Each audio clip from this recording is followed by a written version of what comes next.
Hi everyone, welcome back. कैसे हैं सब? तो आज हम डिस्कस कर रहे हैं मैक्सिमम मिनिमम को फॉर द सेकंड टाइम। इसके पहले हमने क्या क्या पढ़ लिया है पहले आपको बता देता हूं। So in part 1 we have already covered stationary points and critical points का आइडिया, ग्राफिकली कैसे हम मैक्सिमम मिनिमम को डिस्कस करते हैं, एंड उसके साथ साथ first derivative test, second derivative test, इतना हमने यहाँ पे फर्स्ट वीडियो में ऑलरेडी कवर कर लिया है। Now it is time to basically start our part 2, जहां पे हम हायर डेरिवेटिव टेस्ट को यहाँ पे पहले डिस्कस करेंगे, फिर ग्लोबल मैक्सिमम मिनिमा की बात होगी, and then there are some questions जो एप्लीकेशन बेस्ड आपको फील होंगे। आपको कहीं कुछ ज्योमेट्री मिल सकती है, कुछ आपको ग्राफ्स मिल सकते हैं जिनका एनालिसिस आपको करना होगा, वो बेसिकली एप्लीकेशन के अंडर बेसिकली आपको देखने के लिए मिलेंगे। So these 3 topics are remaining जिनको हम कवर करना चाहते हैं।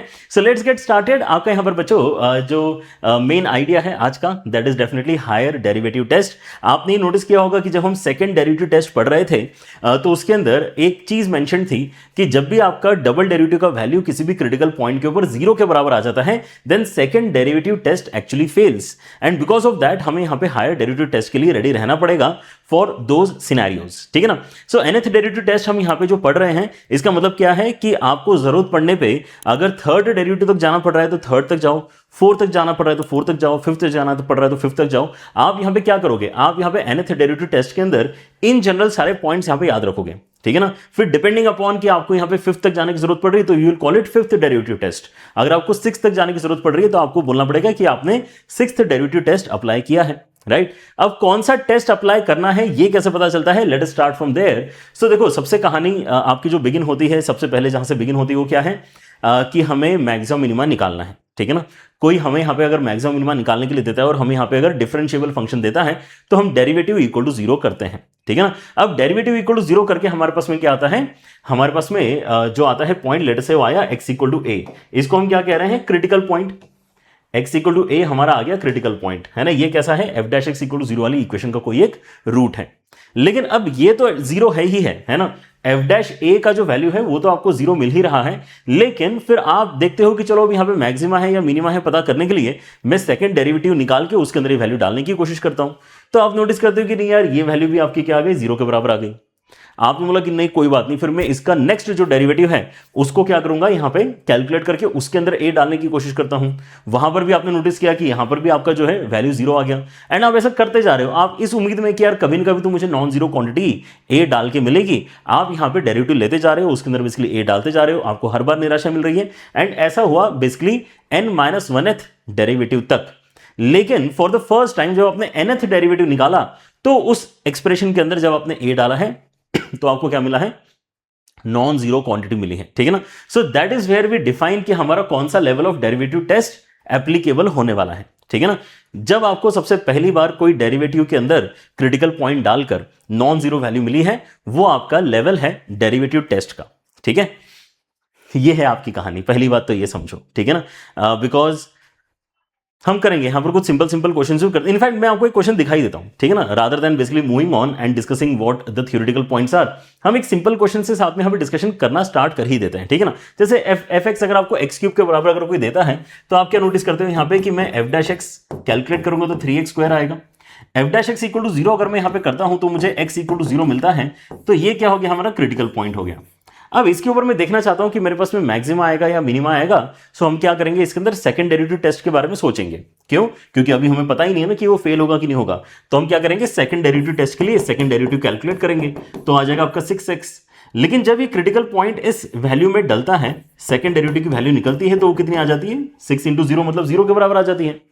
अब जैसे ही वैल्यू आपकी 0 के बराबर आई मतलब सेकंड डेरिवेटिव टेस्ट आपका फेल हो गया। राइट? सो हम यहां पर आगे बढ़ेंगे और बोलेंगे कि चलो ठीक है, कोई बात नहीं यार, अभी हम ना थर्ड डेरिवेटिव निकाल के देखते हैं, वहां से कुछ हो सकता है, वहां से शायद हमारे आंसर्स आ सकते हैं। So we move on to the calculation of third derivative. अगर आप थर्ड डेरिवेटिव कैलकुलेट करते हो तो कितना आ जाएगा इसके अंदर? ये आ जाएगा बेसिकली डेरिवेटिव लेके 6 के बराबर। अब क्योंकि आपकी कांस्टेंट क्वांटिटी आ गई है तो इसके अंदर जब आप इनपुट में डालोगे अपना 0, तो आपके पास क्या आ जाएगा? ट्रिपल डेरिवेटिव 0 और ये आ जाएगा 6 के बराबर। मतलब इस बार आपको नॉन जीरो क्वांटिटी मिल गई है। ठीक है ना? क्यों मिली है? क्योंकि आप 0 डाल के भी यहां पे 6 ही जनरेट अल्टीमेटली कर रहे हो। समझे? सो हमें क्या करना है? पहले F dash X equal to 0 वाली इक्वेशन सॉल्व करनी, वहां से क्रिटिकल पॉइंट आइडेंटिफाई करना है, उस क्रिटिकल पॉइंट को अब अगले डेरिवेटिव के अंदर सब्स्टिट्यूट करना है। अगर वो 0 है तो एक बार और डेरिवेटिव करना है, उसके अंदर सब्स्टिट्यूट करना है। जब तक आपको नॉन जीरो नहीं मिल जाता तब तक आपको सब्स्टिट्यूट करना है। राइट? मतलब ये जो पर्टिकुलर एग्जांपल है ये थर्ड डेरिवेटिव टेस्ट के साथ में सॉल्व होने वाला क्वेश्चन है। क्योंकि थर्ड डेरिवेटिव में हमें नॉन जीरो वैल्यू मिली है, राइट। इसी का एक बड़ा भाई और ले लेते हैं x की पावर 4।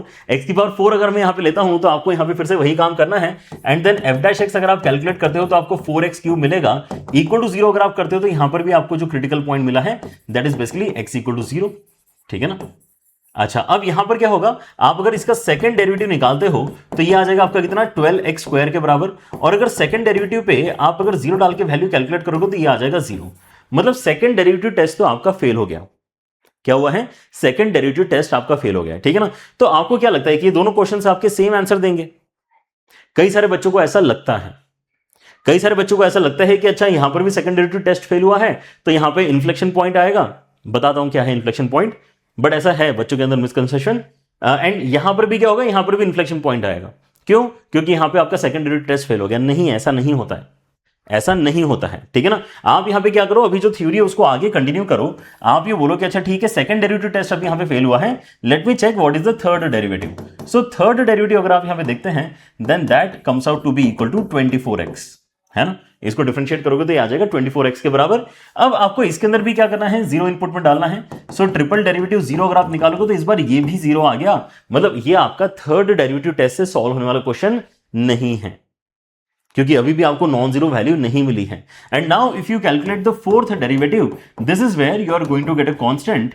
ऐसा नहीं है कि हर बार आपको कांस्टेंट मिलेगा, कुछ ना कुछ यहाँ पे ऐसे चेंजेस होते रहते हैं हमारे फंक्शंस में कि किसी एक लेवल ऑफ डिफरेंशिएशन के बाद में आपको नॉन जीरो क्वांटिटी मिल जाती है। Not necessarily it will become constant every time, although जो दोनों सिंपल एग्जांपल हमने यहाँ पे भी कंसिडर किए हैं एक्स क्यूब और एक्स की पावर 4, दोनों में ये सिनेरियो डेवलप हो रहा है, but that does not imply anything, ठीक है ना। यहां पे आपको नोटिस करते हो कि अगर मैं फोर्थ डेरिवेटिव के अंदर अगर जीरो डालूंगा तो ऑब्वियसली ये 24 ही बना रहेगा कांस्टेंट होने की वजह से, और ये आपका नॉन जीरो क्वांटिटी आ गया है, ठीक है ना। सो इसका मतलब क्या है कि अब ये फोर्थ डेरिवेटिव टेस्ट से सॉल्व होने वाला क्वेश्चन है, क्योंकि फोर्थ डेरिवेटिव पे आपको यहां पर क्या मिला है, नॉन जीरो क्वांटिटी मिला है, ठीक है ना। सो अभी हमने कहां तक किया है, यहां तक हमने बेसिकली अपने दोनों ही क्वेश्चंस को सिंप्लीफाई कर लिया है, ठीक है ना। हमने डेरिवेटिव इक्वल टू जीरो किया, एक पर्टिकुलर क्रिटिकल पॉइंट निकला, हम हायर डेरिवेटिव्स निकालते जा रहे हैं, देखते जा रहे हैं कि कब तक जीरो मिल रहा है, एंड जैसे ही हमें नॉन जीरो मिला हम बेसिकली उस लेवल पे आके रुक चुके हैं।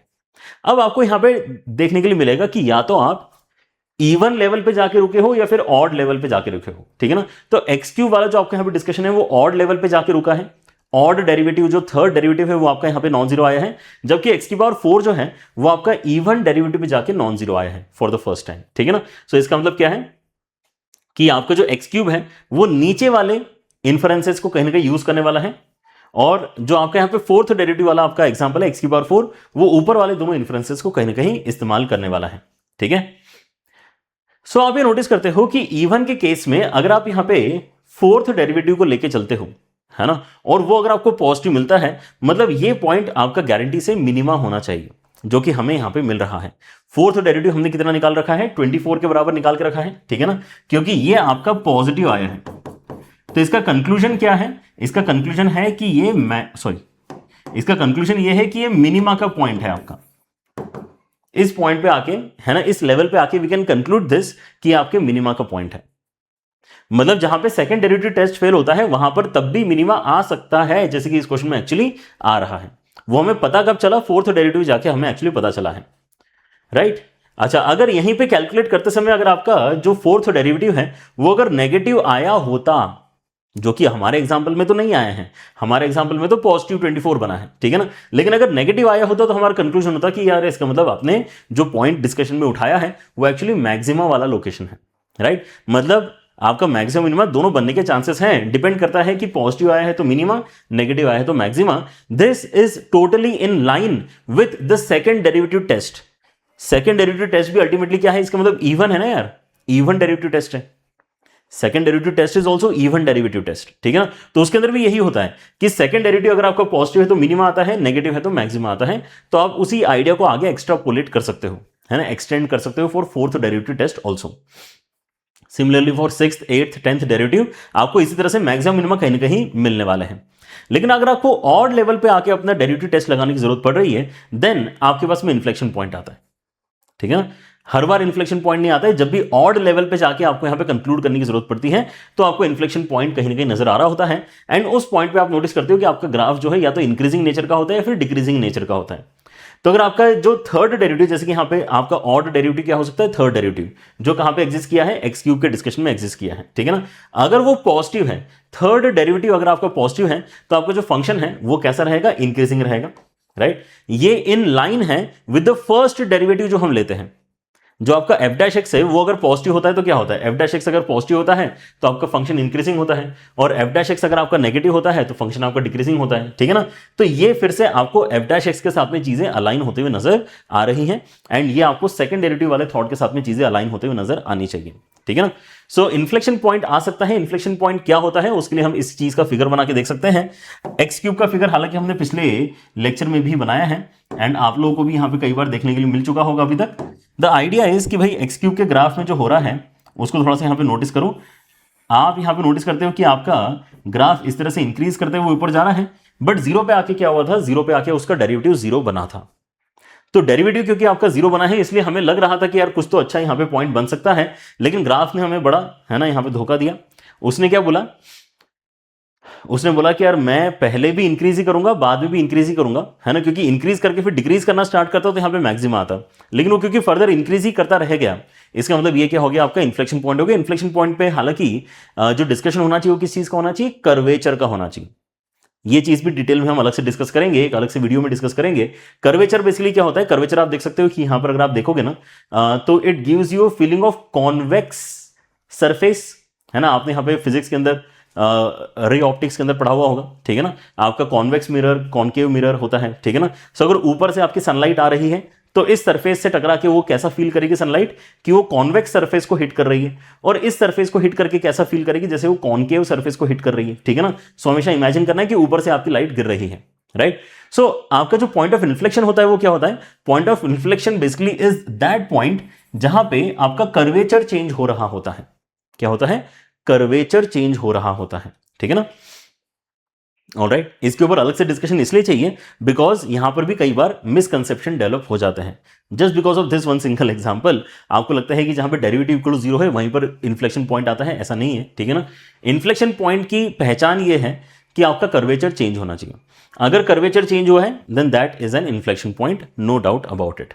ऑलराइट, सो जब भी आपके पास में ऐसा सिनेरियो आता है कि आपके पास में already first derivative, second derivative, third derivative सबके सब यहां पर जीरो होते जा रहे हैं, कहीं आगे जाके आपको यहां पे नॉन जीरो क्वांटिटी मिल रही है, एंड वो non zero quantity odd level पे जाके अगर आपको मिल रही है, ठीक है ना, then inflection point is guaranteed, मतलब curvature change is guaranteed. And increasing decreasing में से भी क्या है, आप डायरेक्टली अपने जो डेरिवेटिव का वैल्यू निकला है पॉजिटिव और नेगेटिव उसकी मदद से कंक्लूड कर सकते हो। This is the ultimate knowledge जो आप यहां पे रख सकते हो फॉर मैक्सिमम मिनिमम, ठीक है ना। क्योंकि इससे अब कुछ नहीं बच सकता, कोई भी क्वेश्चन अब इस पर्टिकुलर टेस्ट से नहीं बच सकता है, क्योंकि आप कहीं ना कहीं तो जाके जो है नॉन जीरो क्वांटिटी क्रिएट करोगे ही करोगे। तो हमें पता है कि चारों ही सिनेरियोज हमारे सामने रखे हुए हैं, ठीक है ना। इवन लेवल पे ही पॉजिटिव नेगेटिव में क्या एड्रेस करना है वो पता है, और ऑड लेवल पे ही पॉजिटिव नेगेटिव में क्या एड्रेस करना है वो हमें पता है, ठीक है ना। क्योंकि नॉन जीरो क्वांटिटी है तो जीरो तो हो नहीं सकता ना जीरो तो हो नहीं सकता, क्योंकि नॉन जीरो आया है तभी हमने इन स्टेप्स को बेसिकली डिस्कस करना स्टार्ट किया है। तो नॉन जीरो है मतलब या तो पॉजिटिव होगा या फिर नेगेटिव होगा, इन दोनों में से कोई ना कोई एक चीज आपकी हो सकती थी। This in all is your discussion for maximum minima using higher derivative test, ठीक है ना। तो यहां पर आपका क्या आया है, neither maxima nor minima, neither maxima nor minima, है ना, ऐसा आप यहां पे कंक्लूड कर सकते हो फॉर एक्स क्यूब। ये क्या आ गया है, ये इंक्रीजिंग नेचर वाला सेक्शन आपका यहां पे बेसिकली बन गया है, राइट। जबकि यहां पर मिनिमा आपका आया है, इसका भी ग्राफ आप यहां पे डेसिमल्स में बना के देख सकते हो। थोड़ा सा यहां पर ये दबा हुआ सा आपको पैराबोला दिखाई देगा, पैराबोला नहीं है, पैराबोला आपका क्वाड्रेटिक पॉलिनोमियल ही बेसिकली पैराबोला बनाता है, but it will give you very similar feeling कि यार वैसा ही कुछ हो रहा है, ग्राफ आपका नीचे आ रहा है फिर नीचे आके वापस ऊपर जाने की कोशिश कर रहा है, ठीक है। Alright, great. सो आपको यहाँ पर एक सवाल में जो है इस चीज को अप्लाई करके देखना चाहिए, है ना। यहाँ पर देखो एफ एक्स मैंने अगर आपको दिया है sine x into 1 plus cos x, ठीक है ना। क्या निकालना है, पॉइंट ऑफ मैक्सिमम मिनिमा हमें यहाँ पे निकाल के बताना है फ्रॉम जीरो से लेकर 2 पाई। पॉइंट ऑफ मैक्सिमम मिनिमा अगर निकालना है तो देखो करना तो डेरिवेटिव इक्वल टू जीरो है ही हमें, ये वैसे भी डिफरेंशिएबल फंक्शन है, ठीक है ना, तो कोई डरने की बात नहीं है। सो let us start with that basic idea. और उसके लिए हम क्या करते हैं, एफ एक्स को पहले यहाँ पे ऐसे लिख लेंगे, साइन एक्स के साथ में sine x into cos x, क्योंकि अगर ऐसा मैं करता हूं तो इसको मैं क्या कर सकता हूं, 2 से मल्टीप्लाई डिवाइड करके sin 2x बना सकता हूं। ऐसा क्यों, क्योंकि मैं प्रोडक्ट रूल अप्लाई करने से बचना चाहता हूं। प्रोडक्ट रूल के अंदर क्या होता है, मल्टीपल टर्म्स यहाँ पे जनरेट होती जाती हैं, ठीक है ना। यहाँ पे कम से कम मल्टीपल टर्म्स आपकी जनरेट नहीं होने वाली हैं, ठीक है ना। So if this is your F x, तो एफ डैश एक्स कितना आएगा वो हम यहाँ पे देखें अगर, तो हो जाएगा कॉस एक्स, एंड जब इसको डिफरेंशिएट करोगे तो आपके इसमें 2 cos 2x आएगा, which will basically cancel this two out. और अब आपको इसको 0 के बराबर सॉल्व करना है ना। यहां से आपके क्रिटिकल पॉइंट्स बेसिकली निकलने वाले हैं। This thing equal to 0 is our target now, ठीक है ना। तो यहां पे आपके देखते हो कि हम cos c plus cos d apply कर रहे हैं। cos c plus cos d कितना हो जाएगा, 2 cos this plus that upon 2 मतलब 3x upon 2, and cos of this minus that upon 2 मतलब x by 2। Minus X by 2 भी आपका लिखने का मन तो लिख सकते हो, लेकिन cos के अंदर माइनस का कोई मतलब नहीं होता, याद है ना। cos बेसिकली इवन फंक्शन है, तो माइनस वैसे खुद ही कंज्यूम कर लेता है, तो आपको अलग से यहां पे माइनस दिखाने की जरूरत नहीं है। ऑलराइट, चलिए। सो आपके इसमें यहां पर अब ये जो बेसिकली प्रोडक्ट निकल कर आया है, हमें इसको इक्वल टू 0 अगर करना है तो या तो ये 0 हो जाए या फिर ये 0 हो जाए। और अगर आपका cos का वैल्यू 0 हो रहा है, इसका मतलब क्या है, cos का वैल्यू अगर 0 हो रहा है, इसका मतलब उसका जो इनपुट है वो odd multiple of pi bye 2 होना चाहिए। तो यहां से 2 and 2 कैंसिल कर सकते हो, तो आपका x का वैल्यू यहां से कितना आ जाएगा, 2n + 1 पाई बाय 3 आ गया। तो n के अलग अलग वैल्यूज यहां पे डालना स्टार्ट करते हैं। लेट अस से अगर मैं 0 डालता हूं तो x का वैल्यू पाई बाय 3 अलाउड है डेफिनेटली, ठीक है ना। अगर n का वैल्यू 1 डालता हूं तो x का वैल्यू जो निकल कर आता है that is pi, which is definitely allowed, still inside the range. अगर मैं n का वैल्यू 2 डालता हूं तो x becomes equal to how much, 5 pi by 3, which is still allowed, it is still inside the given range. मुझे 6 पाई by 3 तक जाने की परमिशन है। 6 पाई बाय 3 इज बेसिकली 2 पाई, तो अभी भी हम उसके आगे हैं। लेकिन अगर मैं 3 डालूंगा इसके अंदर तो ये कितना हो जाएगा, 7 पाई by 3, which is outside the range. तो यहां पे आके हम रुक सकते हैं। ये कुछ वैल्यूज हमें मिले हैं जो x के लिए एकदम परफेक्ट है, ठीक है ना, गिवन इंटरवल में लाई करते हैं। लेकिन अभी तो हमने केवल एक जो पर्टिकुलर टर्म था उसी को यहां पर 0 किया है। इसका मतलब क्या है, अभी एक लेवल कैलकुलेशन का और बचा है, जहां पे हम क्या बोल सकते हैं कि ये वाला जो आपका x बाय 2 है ये 0 क्रिएट कर रहा है। तो आपको cos ऑफ x बाय 2 अगर इक्वल टू 0 मिल रहा है, मतलब वो वैल्यू अब कैसी होनी चाहिए, वो value odd multiple of pi bye 2 होना चाहिए। तो यहां से 2 and 2 कैंसिल कर सकते हो। सो आपको क्या मिलेगा यहाँ पे, odd multiple of pi, and इस इंटरवल में ऑड मल्टीपल ऑफ पाई केवल m इक्वल टू 0 डाल के ही आएगा, विच विल क्रिएट पाई, जो ऑलरेडी हम यहां पे डिस्कशन में लेके चल रहे थे। मतलब ये जो आपका केस 2 है वहां से हमें कोई एक्स्ट्रा वैल्यूज नहीं मिल रहे हैं। ये समझ में आ गया आपको। यहां पर जो इनिशियल केस हमने यहां पे सॉल्व किया है, पहला वाला केस जो हमने यहां पे सॉल्व किया उसको ही मार्क कर लेते हैं। सो वहां से आपको डेफिनेटली कुछ जो है 3 केसेस मिले हैं सॉल्व करके, राइट। यहां से आपको एक केस मिला है जो ऑलरेडी पहले वाले में डिस्कस्ड है, right. So all in all मैं यहां पे कह सकता हूं कि हमारे पास में 3 क्रिटिकल पॉइंट्स आए हैं।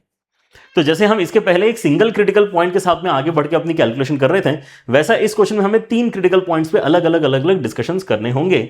That is how we need to proceed, ठीक है ना। सो हम सबसे पहले यहां पे स्टार्ट करते हैं, छोटा वाला पॉइंट से स्टार्ट करते हैं, पाई बाय 3 से स्टार्ट करते हैं, एंड उसको कैलकुलेट करने के लिए मुझे यहां पे सेकंड डेरिवेटिव बेसिकली निकालना पड़ेगा। So let me just copy the first derivative on this page, which is basically cos x and cos 2x, है ना। ये हमारा सेकंड डेरिवेटिव, फर्स्ट डेरिवेटिव ये निकला है, cos x plus cos 2x, cos x plus cos 2x। Alright, तो इसका second derivative कितना आ जाएगा, ये आ जाएगा minus of sine x and minus of 2 sin 2x। So let us try and substitute our values one by one, है ना, एंड देखते हैं कि यहां पर आपका क्या क्या कंक्लूजन ड्रॉ होता है, राइट। सेकंड डेरिवेटिव के अंदर हमें यहां पर अपने वैल्यूज इनपुट में डालना है। वैल्यूज क्या क्या है मेरे पास में, the first value that you are using is pi by 3। x equal to pi by 3 पे अगर मैं चेक करना चाहता हूं, या इसको ऐसे लिख लेते हैं कि f double dash pi by 3 हम कैलकुलेट करना चाहते हैं। f double dash pi by 3 अगर मैं कैलकुलेट करना चाहता हूं, then that gives me minus of sine of pi by 3 and minus 2 sin 2 pi by 3। पूरा कैलकुलेट करने की जरूरत नहीं है, आप क्वाड्रेंट के बेसिस पे यहां पे डिस्कशंस कर सकते हैं और ये कंक्लूड कर सकते हैं कि ये नेगेटिव है। क्यों, क्योंकि sine pi by 3 is a positive quantity, उसके आगे नेगेटिव लगा दिया, and sine 2 pi by 3 is also positive quantity 120 degree, उसके भी आगे नेगेटिव लगा दिया, दोनों के आगे नेगेटिव लगा दिया, मतलब ये ओवरऑल नेगेटिव वैल्यू आपकी बनेगी। और नेगेटिव वैल्यू मतलब आपका ये पॉइंट क्या है, ये पॉइंट आपका मैक्सिमा का पॉइंट है। क्या है ये, मैक्सिमा का पॉइंट है, समझे। सो इस क्वेश्चन में पाई बाय 3 पे आपको मैक्सिमम मिलना चाहिए। ऐसे अगर मैं अगला क्रिटिकल पॉइंट पकड़ता हूं पाई, तो यहां पे आपका f डबल डैश का वैल्यू पाई डालने पे कितना आ जाएगा, तो साइन पाई 0 होगा, साइन 2 पाई वो भी 0 होगा, मतलब 0 हो जाएगा। अगर आपका सेकंड डेरिवेटिव कैलकुलेट करते समय वैल्यू 0 आया है, मतलब सेकंड डेरिवेटिव टेस्ट तो यहां पे लग नहीं रहा है, सेकंड डेरिवेटिव टेस्ट आपके यहां पे फेल हो रहा है। So we will have to move on to a higher derivative test, ठीक है ना। तो second derivative test second derivative test यहां पर क्या हो गया है, फेल हो गया है, राइट। कोई बात नहीं, ऐसा तो है नहीं कि यहाँ दुनिया खत्म हो गई है। सेकंड डेरिवेटिव टेस्ट अगर आपके यहाँ पे फेल हुआ है तो हम आगे चल के थर्ड डेरिवेटिव जब भी निकालेंगे तो इसको एक बार वापस पिक कर लेंगे, ठीक है। लेकिन एक बार जो इसके बाद में आने वाला नंबर है उसको भी चेक करके रख लेते हैं, which is basically how much, 5π/3। Alright, so double derivative की वैल्यू कितनी है, 5π/3 डालने पर वो अगर आप नोटिस करोगे तो यहां पर आ जाएगा minus of sine 5π/3 and then आ जाएगा -2 साइन 10π/3। अब सोच के बताओ 5π/3 कहां पे आपका जाने वाला है। So 5π/3 is basically where 2π minus something है ना, 2π - π/3 वाला सिचुएशन है, ठीक है ना। तो हम इसको ऐसे कुछ लिख लें, माइनस के साथ में साइन के अंदर 2π - π/3 एंड यहां पे 10π/3 को हम क्या लिख सकते हैं, इसको हम बेसिकली लिख सकते हैं साइन के अंदर 3π + π/3। ऑलराइट, सो दोनों ही सिनेरियोज में आप यहां पे नोटिस करोगे कि 2π - theta, sine of 2π - theta is minus of sine theta which will give us sine of π/3। And वैसे यहां पे साइन ऑफ 3π + थीटा, 3π मतलब कहां पे आगे वापस थर्ड क्वाड्रेंट में जाने की कोशिश है। 3π is exactly negative X axis and then आप यहां पे फर्दर π/3 आ रहे हो, मतलब आप थर्ड क्वाड्रेंट में एंट्री कर रहे हो। गोल गोल चक्का लगाना आता है आपको, ठीक है ना, गोल गोल घूम रहे हैं हम यहाँ पे। सो पाई मतलब आधा चक्का हो गया, 2π मतलब पूरा चक्का हो गया एंड देन 3π मतलब 1.5 हमारे यहाँ पे सर्कल्स कंप्लीट हो चुके हैं। थोड़ा सा और आगे आप यहाँ पे आ रहे हो, मतलब थर्ड क्वाड्रेंट में जाओगे। सो थर्ड क्वाड्रेंट में आपके यहाँ पे साइन का वैल्यू नेगेटिव बनता है। सो सिंप्लीफाई करते समय यहाँ पर ये क्या बनने वाला है, ये sine of π/3 with negative sign बनेगा, मतलब ये +2 साइन π/3 में कन्वर्ट होगा। एंड जो भी यहां पर वैल्यू आ रही है वो इंपॉर्टेंट है ही नहीं, क्या वैल्यू है एग्जैक्टली उससे मतलब नहीं है, वो कैसी है, पॉजिटिव है कि नेगेटिव है उससे मतलब होता है, ठीक है ना। तो यहां पर एक गारंटी है कि पॉजिटिव वैल्यू आपकी निकली है एंड क्योंकि पॉजिटिव वैल्यू निकली है मतलब कंक्लूजन क्या है कि ये आपका मिनिमा होना चाहिए, ठीक है ना। पॉजिटिव पे मिनिमा एंड नेगेटिव पे maxima is what we conclude, right. So यहां तक तो आपका यहां पे सवाल जो है सेकंड डेरिवेटिव टेस्ट की मदद से ही यहां पर हमने सॉल्व कर लिया है। अब हमें क्या करना होगा, हमें थर्ड डेरिवेटिव पे एंट्री लेनी होगी, ठीक है ना। हमें क्या करना होगा, इसको फर्दर यहां पे चेक करने के लिए थर्ड डेरिवेटिव कैलकुलेट करना पड़ेगा। What is third derivative, third derivative अगर आप यहां पर देखते हो तो हो जाएगा आपका -cos x एंड उसके साथ में आ जाएगा आपका -4 cos 2x, राइट। ये एक्सप्रेशन आया है। यहां पे डाल के देखते हैं कि हमारा थर्ड डेरिवेटिव जो है वो पॉजिटिव आ रहा है कि नेगेटिव आ रहा है। तो थर्ड डेरिवेटिव पे अगर मैं पाई इनपुट में डालता हूं तो -cos of pi and -4 cos 2π ऐसा यहां पर बनेगा। सो cos ऑफ पाई आपका -1 होता है तो ये +1 हो जाएगा, cos 2π आपका क्या होता है, +1 होता है तो ये -4 बचा रहेगा एंड वैल्यू आपकी आ जाएगी -3 के बराबर।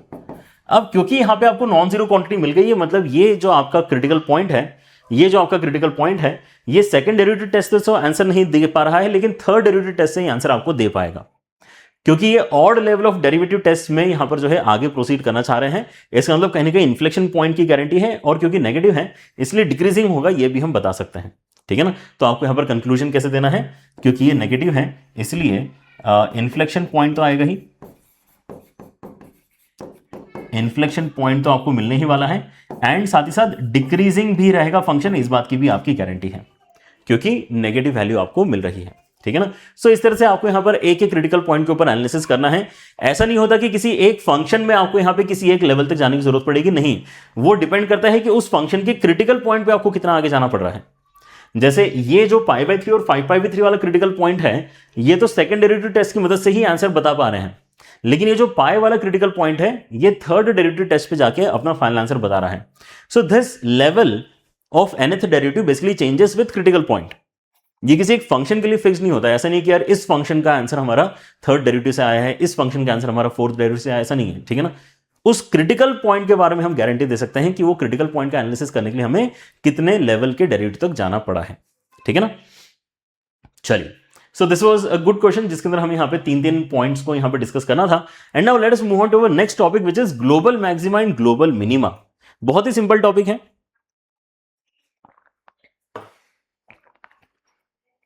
यहां पे क्या थॉट है, ग्लोबल नाम से पता चल रहा है, ग्लोबल मैक्सिमा ग्लोबल मिनिमा, मतलब आपके यहां पे पूरे एनालिसिस करके देखो कि सबसे बड़ी वैल्यू क्या है। सबसे बड़ा वैल्यू जहां पर भी आपको नजर आ रहा है वो हो जाएगा पॉइंट ऑफ ग्लोबल मैक्सिमा, और सबसे छोटी वैल्यू कहां पर है वो भी देख लो। पूरे ग्राफ को एनालाइज करो, पूरे फंक्शन को एनालाइज करो, और जितने भी आपके आउटपुट्स होते हैं सबको देखो और पता करो कि सबसे छोटी वैल्यू कहां है। सबसे छोटी वैल्यू जहां पर आ रही है वही आपका हो जाएगा ग्लोबल मिनिमा। यही बस आपका यहां पे इसका मतलब आंसर होना चाहिए। अब ये जरूर हो सकता है कि आपके क्वेश्चन में global maxima global minima multiple points पे आपको देखने के लिए मिले, जैसे कि साइन एक्स के अंदर होता है। साइन एक्स के अंदर आप क्या बोल सकते हो कि देखो मेरा यहां पे जो सबसे छोटा पॉइंट है वो तो -1 हाइट है, लेकिन -1 अगर आपको मिल रहा है तो साइन के केस में -π/2 भी मिलेगा, 3π/2 भी मिलेगा। इस तरह से आपके आगे 4n-1π/2 4n-1π/2 जैसे जो भी नंबर है आपके उन सभी पे आपको -1 मिलेगा। तो ये सभी आपके ग्लोबल मिनिमा के पॉइंट्स हो जाएंगे। तो ग्लोबल मिनिमा आइडियली तो एक सिंगल पॉइंट होता है यूजुअल क्वेश्चंस में, बट ऐसे क्वेश्चंस आपको मिल सकते हैं जिसके अंदर बहुत सारे ऐसे पॉइंट्स हैं जो ग्लोबल मिनिमा के कंडीशन को सेटिस्फाई कर रहे हैं। ठीक है ना। आपको याद होगा कि हमने एक ग्राफ बनाया था पिछले वीडियो में, which was something like this. ठीक है ना। तो वैसा अगर आपके यहां पे ग्राफ बन रहा है then you will have again multiple global minimas. ठीक है। आप यहां पे देखो कि आपका ग्राफ ऐसा कुछ हमने बनाया था, याद है? ऐसा एक ग्राफ हमने यहां पे लास्ट लेक्चर में बनाया था, राइट? ये किस चीज का ग्राफ था? ये basically x² - 5x + 6 x² - 5x + 6 के ऊपर हमने यहां पे मॉड वाले ट्रांसफॉर्मेशंस किए थे। तो इस तरह से हम यहां पे अपने ग्राफ तक पहुंचे थे। तो यहां पर हम देख पा रहे हैं कि आपका जो ओवरऑल ग्राफ है उसमें सबसे लीस्ट पॉइंट एक्चुअली 4 जगह मिल रहा है आपको। सबसे लोअर मोस्ट पॉइंट आपका कहां पर है? सबसे लोअर मोस्ट पॉइंट एक्चुअली यहां पर भी है, यहां पर भी है, यहां पर भी है, यहां पर भी है। तो ये सबके सब आपके ग्लोबल मिनिमा है, कोई दिक्कत की बात नहीं है। ठीक है ना। ये 2 and 3 है, ये -2 and -3 है। तो all these points are our global minima के पॉइंट्स। ग्लोबल मिनिमा कहां पे चला जाएगा आपका? -3, -2, 2 and 3 सब जगह चला जाएगा।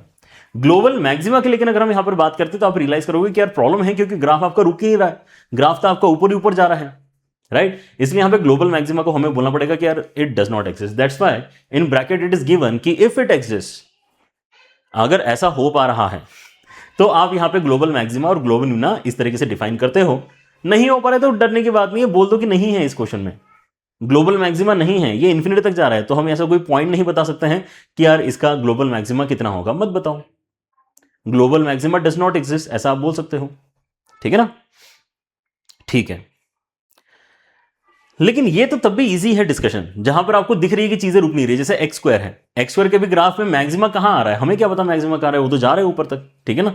सो हमको ऐसा पॉइंट नहीं बता पा रहे हैं जहां पर हम बोल सकते हैं कि यार ये आपका मैक्सिमा के लोकेशन वाला पॉइंट है। ग्लोबल मिनिमा हम x² के केस में बता सकते हैं, वो x = 0 पे एग्जिस्ट करता है, उसकी वैल्यू भी 0 के ही बराबर है, राइट? इंटरेस्टिंग ये तब हो जाता है जब हमारे पास में कुछ लिमिट यहां पे दी होती है कि आपको इस इंटरवल में ही अपना डिस्कशन करना है, राइट? तो फिर वहां पर हमें डिसाइड करना पड़ता है कि आपका जो इंटरवल यहां पे गिवन है वो बेसिकली क्लोज्ड इंटरवल है या ओपन इंटरवल है। तो ध्यान से सुनना कहानी, हम यहां पर जो डिस्कशन कर रहे हैं उसको हम आगे चल के अप्लाई भी करेंगे। देखो क्या है यहां पे कहानी कि अगर तो मैं यहां पे ग्लोबल मैक्सिमा ग्लोबल मिनिमा आपको निकालने के लिए बोल रहा हूं, तो जो पॉइंट्स लोकल मैक्सिमा और लोकल मिनिमा भी नहीं बन पा रहे हैं वो ग्लोबल तो नहीं बन सकते हैं ना। समझ रहे हो? आप अगर आपके स्कूल में ही टॉपर नहीं बन पा रहे हो तो ऑल ओवर इंडिया पे जेई एडवांस में टॉप तो शायद नहीं ही करोगे। समझ रहे हो ना? ऐसा होता है क्या कि यार ये बच्चा आज तक स्कूल में टॉप नहीं किया लेकिन जेई एडवांस टॉप कर गया? वो ऐसा नहीं होगा। जो जेई एडवांस का टॉपर होगा वो ऑलरेडी बचपन से स्कूल भी टॉप कर रहा है, एनटीएससी टॉप कर रहा है, वो ओलंपियाड में भी चला गया था, क्वालिफाई कर गया था। समझ रहे हो? पहले से खबर रहती है पूरे सिटी में कि अरे यार ये बहुत बढ़िया बच्चा है, यहाँ पे पढ़ाई करने वाला। ठीक है ना। तो वैसी वाली बात है कि पहले अपनी लोकेलिटी में तो टॉप करके दिखाओ भाई। ठीक है ना। तो हम यहां पर एक्सपेक्ट कर सकते हैं कि भाई पूरी जब इंडिया में कंपटीशन होगी तो आप यहां पे टॉप के स्टूडेंट निकल कर आ सकते हो। ठीक है ना। तो यही कहानी यहां पर ग्लोबल मैक्सिमा की भी है कि यार जहां पे लोकल मैक्सिमा लोकल मिनिमा है उन्हीं को हमने यहां पर कंपटीशन में उतारना चाहिए ना, for global maxima global minima. उनके अलावा तो कोई यहां पे हकदार भी नहीं है to be discussed as global maxima global minima. Why to basically discuss and waste our time on some point which is maybe somewhere in between x1 and x2? ये x1 है ये x2 है, इनके बीच में कोई तो पॉइंट है, बहुत सारे पॉइंट है, इसको मैं डिस्कस क्यों करूंगा? तो हमारे यहां पे ग्लोबल मैक्सिमा ग्लोबल मिनिमा में थॉट होता है कि यार पहले तो जो लोकल मैक्सिमा लोकल मिनिमा वाले पॉइंट्स हैं उनको हम यहां पे आइडेंटिफाई करते हैं। ठीक है ना। उनको क्या कहते हैं हम? Critical points. क्रिटिकल पॉइंट्स को सबसे पहले आप यहां पे आइडेंटिफाई करो, और ये वही क्रिटिकल पॉइंट्स हैं जो अभी तक हम यहां पे जिनका डिस्कशन करते हुए आए हैं। ठीक है ना। विच मीन्स कि हम यहां पे जो नॉन डिफरेंशियबिलिटी वाले पॉइंट्स हैं उनको भी अलाउ करेंगे। क्योंकि हो सकता है कि आपका ग्लोबल मैक्सिमा जहां पे एग्जिस्ट कर रहा है वो कैसा है, ऐसा ऐसा गया ग्राफ और ऐसा एकदम से नीचे आ गया, फिर ऐसा ऐसा कुछ तो जा रहा है, अपने को नहीं पता क्या हो रहा है, ठीक है ना। लेकिन यहां पे मैक्सिमा दिख तो रहा है अब, लेकिन वहां पे डेरिवेटिव तो है ही नहीं, है ना। एकदम से ग्राफ ने अपनी डायरेक्शन चेंज कर ली, पहाड़ बना दिया वहां पे, ठीक है ना। सो इसलिए यहां पे लिखा हुआ है critical points rather than stationary points. तो आप यहां पर क्या करोगे, जो भी क्रिटिकल पॉइंट्स आपको मिल रहे हैं उस पर्टिकुलर इंटरवल में, क्लोज इंटरवल की अगर यहां पर बात चल रही है, तो उनको तो हम यहां पर डिस्कशन में उतारेंगे। और क्योंकि क्लोज इंटरवल का डिस्कशन चल रहा है, तो हो सकता है कि एंड पॉइंट्स भी कंटेंडर बने कि नहीं यार ये एंड में जाके जितना ऊंचा हुआ है उतना ऊंचा था, ये आज तक नहीं हुआ था, ठीक है ना। कुछ कुछ होते हैं ना ऐसे मूवी स्टार्स भी आपने देखे होंगे कि यार ये पहले तो उतना नहीं चल रहे थे, लेकिन अब ये पता नहीं बुढ़ापे में इतना कैसे फेमस हो गए, एंड में जाके फेमस हो रहे हैं, ठीक है ना। वैसा मतलब ये ग्राफ अभी तो नीचे चल रहा था और एंड में जाके एकदम ऊपर हो गया यार, ठीक है ना। तो भले ही वहां पे डेरिवेटिव जीरो हो ना हो उससे हमें मतलब नहीं है, राइट। लेकिन एंड पॉइंट डेफिनेटली एक कंटेंडर हो सकता है, इसलिए उसको डिस्कशन में उतारना पड़ेगा, राइट। सो अगर ग्लोबल मैक्सिमा ग्लोबल मिनिमा का डिस्कशन चल रहा है, एक क्लोज इंटरवल में अगर डिस्कशन चल रहा है, then apart from the critical points जहां पे डेरिवेटिव आपको जीरो मिलता है या फिर डेरिवेटिव नॉट डिफाइंड मिलता है, we also include end points, दो एक्स्ट्रा पॉइंट्स तो हैं, we also include extra 2 points end points in our discussion. वो जो पूरा कलेक्शन ऑफ पॉइंट्स आपका रेडी हो गया है, उन सब पे आप आउटपुट कैलकुलेट कर लो। उन सब पे आउटपुट कैलकुलेट करके कोई ना कोई तो सबसे छोटा वैल्यू क्रिएट करेगा ना यार। जैसे इस ग्राफ में आप देख सकते हो कि सबसे छोटा वैल्यू यहां आ रहा है, ये वाला जो वैल्यू है ये कैसा है, ये लोकल मिनिमा के साथ में आपका अलाइंड वैल्यू है, राइट। जो ग्लोबल मिनिमा भी इस पर्टिकुलर केस में बनेगा आपका। और अगर आप एंटायर ग्राफ को देखते हो तो सबसे ऊंची वैल्यू एक्चुअली ग्लोबल मैक्सिमा की जो निकल कर आ रही है वो लोकल मैक्सिमा पे नहीं आ रही, वो एंड पॉइंट पे निकल कर आ रही है इस पर्टिकुलर ग्राफ में। तो ठीक है, बढ़िया बात है, बढ़िया है, ठीक है ना। We are perfectly fine with this, क्योंकि हमने एंड पॉइंट्स को भी यहां पर जो है डिस्कशन में लेकर रखा है। वो अगर बड़ी वैल्यू है तो वो हो जाएगा global maxima, right. So what is the idea, compare all the values, critical points पे जो वैल्यू आउटपुट में आ रही है, एंड पॉइंट पे जो वैल्यू आउटपुट में आ रही है, सब कैलकुलेट कर लो। यहां पे कोई डेरिवेटिव टेस्ट लगाने के लिए आपको बोल ही नहीं रहा है, तो ये मत सोचो कि बड़ा आपका लेंदी हो जाएगा क्वेश्चन सब पे वैल्यू कैलकुलेट करते समय, बिल्कुल नहीं होगा, क्योंकि ज्यादा समय लगता है डेरिवेटिव टेस्ट अप्लाई करने में। यहां पे तो हम मना कर रहे हैं, हम बोल रहे हैं कि नहीं आप तो पूरी वैल्यू ही निकाल के खत्म करो, ठीक है ना। वैल्यू निकालोगे तो आपको कोई ना कोई वैल्यू तो छोटी मिलेगी, वही ग्लोबल मिनिमा का लोकेशन हो जाएगा। कोई ना कोई वैल्यू सबसे बड़ी मिलेगी, वो आपका ग्लोबल मैक्सिमा का लोकेशन हो जाएगा। अगर दो वैल्यूज पे एक जैसा बड़ा आंसर मिलता है, दो अलग अलग वैल्यू जहां पे 100 आ गया, बाकी सब जगह 100 से कम है, तो दोनों को ग्लोबल मैक्सिमा बोल देना, समझ रहे हो। ऐसा अलाउड है, उसमें कोई प्रॉब्लम नहीं है, right. So this close interval वाला सिनेरियो इज प्रीटी इजी, है ना, इसको एनालाइज करने में कोई दिक्कत नहीं है। Now let us move to basically open interval वाला सिनेरियो, जो थोड़ा और इंटरेस्टिंग है। देखो यहां पे ग्राफ में डिफरेंस क्या है, ग्राफ में डिफरेंस बस इतना सही है कि यहां पर हमने क्या किया है, एंड पॉइंट्स पे हॉलो सर्कल लगा दिया है in on both the end points. देखो यहां पे क्लोज है, यहां पे ओपन है, यहां पे पहले क्लोज था, अब यहां पे ओपन कर दिया, ठीक है ना। इतना ही डिफरेंस है इन दोनों ग्राफ्स में कि कहां पे ओपन इंटरवल है, कहां पे क्लोज इंटरवल। तो ओपन इंटरवल के अंदर अब हम यहां पे क्या नोटिस करते हैं, ओपन इंटरवल का मतलब है कि भाई आपको एंड पॉइंट्स तो डिस्कशन में लेने नहीं है। अब जैसे आप कहते हो कि एंड पॉइंट्स को आपको डिस्कशन में नहीं लेना है क्योंकि आप ओपन इंटरवल में बात कर रहे हो, लेकिन अभी भी ग्राफ, क्योंकि मैंने पिछला वाला और ये वाला सेम रखा है, बस इतना ही है कि अब मैं बी को यहां पे डिस्कशन में इंक्लूड नहीं करना चाहता। लेकिन यार ग्राफ का जो टॉप मोस्ट पॉइंट है वो तो अभी भी वही रहने वाला था ना। यहां पे जस्ट बिकॉज वो अलाउड था डिस्कशन, इसलिए हमने बी को यहां पे ग्लोबल मैक्सिमा बोल दिया था, because it was definitely higher than this local maxima, this local maxima, this was higher. तो ये सबसे टॉप मोस्ट पॉइंट हमें यहां पर मिला था, इसलिए वो ग्लोबल मैक्सिमा का एकदम हकदार था। बट क्योंकि ये एंड पॉइंट अब यहां पे डिफाइंड ही नहीं है, ये एंड पॉइंट क्योंकि यहां पे डिफाइंड ही नहीं है, तो अब यहां पे उसको ग्लोबल मैक्सिमा बोलना थोड़ा सा क्या हो जाएगा, गड़बड़ हो जाएगा, समझ रहे हो। मतलब ये ऐसी वाली बात हो गई कि आज दुनिया में जो सबसे अमीर आदमी है, ठीक है ना, कल उसकी डेथ हो जाए, तो अभी भी उसके बैंक अकाउंट में उतना ही पैसा है, अभी भी उसके पास में जितने शेयर्स हैं, जो भी होल्डिंग्स है उतनी ही है, ठीक है ना। लेकिन क्या उस इंसान को रिचेस्ट पर्सन कहना सही होगा क्या, क्योंकि वो पर्सन है ही नहीं, तो रिचेस्ट कैसे हो गया। ये वैसी वाली दिक्कत है कि यार ये पॉइंट अगर है ही नहीं तो फिर वो ग्लोबल मैक्सिमा का कंटेंडर कहां से हो गया, और वो ग्लोबल मैक्सिमा का अगर कंटेंडर नहीं है तो फिर तो आपका ग्लोबल मैक्सिमा उसको बोलना नहीं चाहिए। तो क्या मैं इसको ग्लोबल मैक्सिमा बोलना स्टार्ट कर दूं? क्या मैं केवल इन दोनों की कंपटीशन कराऊं? क्या मैं केवल इन दोनों की कंपटीशन कराऊं? राइट? ये ऐसी वाली बात हो गई कि अरे ये पूरी दुनिया में जो सबसे अमीर आदमी था वो तो इलॉन मस्क है, लेकिन जो भी है, मतलब अभी के लिए देख लेना, चेंज होते रहते हैं। लेट से इलॉन मस्क है अभी के लिए, और यहां पे हमारे अंबानी है, ठीक है ना? तो क्या एकदम से रिचेस्ट पर्सन का ताज इनको मिल जाना चाहिए क्या? नहीं ना। यूएस में ही इतने सारे लोग हैं जो और ज्यादा पैसे के साथ में बैठे हुए हैं, समझे कि नहीं? आपके ग्राफ में जो सबसे ऊंचा पॉइंट होगा उसको हम ग्लोबल मैक्सिमा कहेंगे। तो क्या ये सबसे ऊंचा पॉइंट है? नहीं। क्या ये बीच में जो पॉइंट्स आ रहे हैं ये इस पॉइंट से ऊंचे हैं? डेफिनेटली। लेकिन क्या ये ग्लोबल मैक्सिमा के कंटेंडर है? नहीं, क्योंकि ग्लोबल मैक्सिमा के लिए हमने इन पॉइंट्स को कभी तवज्जो ही नहीं दी। हमने बोला कि हम क्या करेंगे, क्रिटिकल पॉइंट्स देखेंगे और एंड पॉइंट्स देखेंगे। बीच वाले पॉइंट्स तो डिस्कशन में ही नहीं है। जो डिस्कशन में नहीं है उसको कैसे ग्लोबल मैक्सिमा बोल देंगे? यहां पर बच्चों को बहुत बड़ा डाउट आता है, सर बी नहीं हुआ तो क्या हो गया? बी माइनस कर देता हूं सर मैं। लिमिट्स तो हम पढ़ के आए हैं सर, लिमिट्स में तो हम यहां पे बहुत माहिर हो चुके हैं सर। बी माइनस एच पे ग्लोबल मैक्सिमा होगा सर, ऐसा बोल देते हैं, ठीक है ना?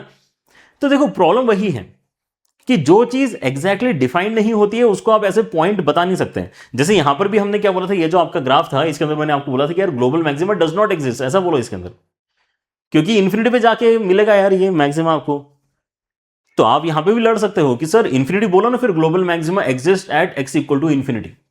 बट इंफिनिटी भी कोई नंबर नहीं है ना यार, it is just a feeling कि यार बहुत बड़ा कोई नंबर है, राइट? क्योंकि आप बोलते हो कि इंफिनिटी, मैं बोलूंगा इंफिनिटी प्लस वन, वहां पे और बड़ी वैल्यू आएगी, समझ रहे हो? ये लड़ाई कभी खत्म नहीं होने वाली। आप बोलोगे इंफिनिटी, मैं बोलूंगा इंफिनिटी प्लस इंफिनिटी। आप बोलोगे इंफिनिटी प्लस थ्री इंफिनिटी, मैं बोलूंगा इंफिनिटी की पावर इंफिनिटी, ठीक है ना? हमेशा देर इज अ बड़ा इंफिनिटी, है ना? एक बड़ी मछली हमेशा यहां पर आपको मिल जाएगी, एंड दैट्स वाई इंफिनिटी बोलना भी सही नहीं है, राइट? सो जब आपका ग्राफ रुक ही नहीं रहा है, बढ़ते हुए आगे जा रहा है, अगेन आप ग्लोबल मैक्सिमा जैसी बातें नहीं करते हैं, ठीक है ना? वैसे ही यहां पर भी क्लोज्ड इंटरवल में, सॉरी ओपन इंटरवल में, अगर तो आपको यहां पे एंड पॉइंट पे ग्लोबल मैक्सिमा या ग्लोबल मिनिमा मिलने की जो है पॉसिबिलिटी थी, तो हमें फिर बोलना पड़ेगा कि उस डिस्कशन में ग्लोबल मैक्सिमा या फिर ग्लोबल मिनिमा एग्जिस्ट ही नहीं कर रहा है, राइट? सो आइडिया क्या है?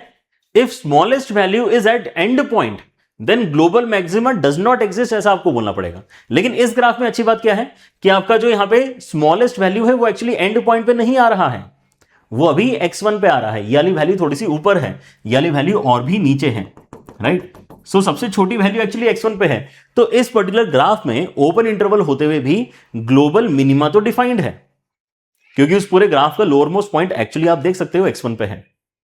लेकिन इस ग्राफ में अब ग्लोबल मैक्सिमा डिफाइंड नहीं होगा, क्योंकि वो हो सकता था इस एंड पॉइंट पे, लेकिन वो एंड पॉइंट अभी है ही नहीं इस दुनिया में, ठीक है ना? जो रिचेस्ट पर्सन था वही, उसकी ही मृत्यु हो चुकी है, ठीक है ना? वो है ही नहीं अब इंसान, वो भूत बन चुका है, ठीक है ना?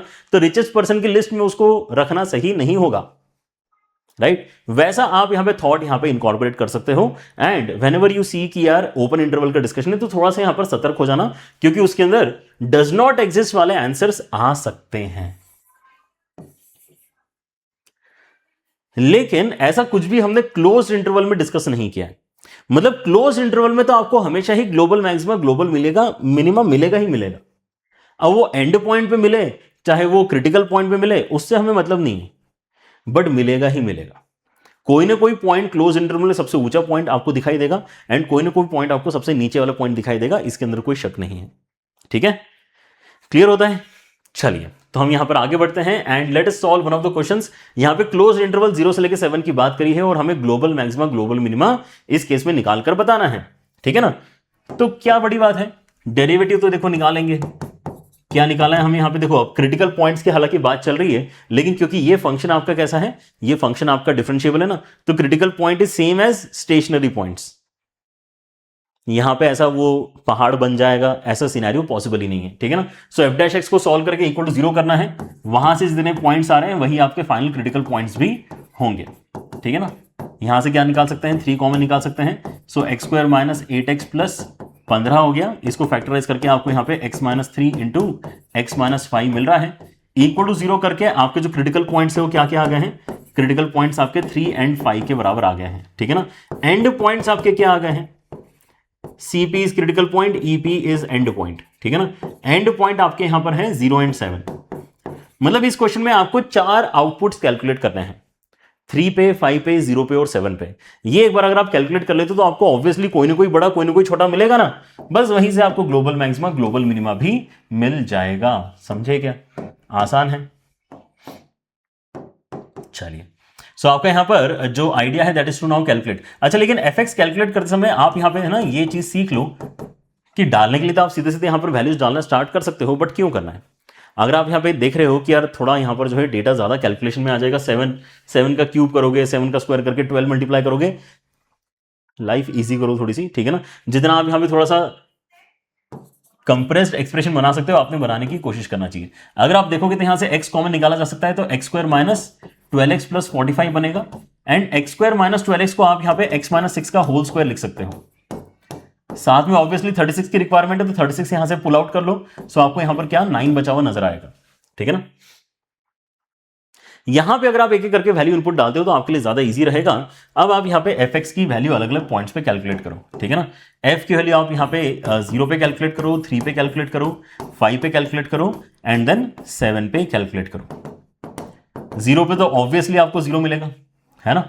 अगर आप 3 देखते हो तो 3 इंटू कितना आ जाएगा, यहां पे ये आ जाएगा आपका कितना, यहां पे 3 डाल के आ जाएगा 9, 9 9 18, 18 एंड 3 यहां पे आ जाएगा 54, ठीक है। उसके बाद में 5 अगर आप यहां पे डालते हो तो कितना हो जाएगा, 5 यहां पे डालोगे तो बेसिकली ये 1 बनेगा, ये आपका 9 के साथ में मिलकर 10 हो जाएगा, 5 यहां पर बाहर है मतलब ये 50 बनेगा।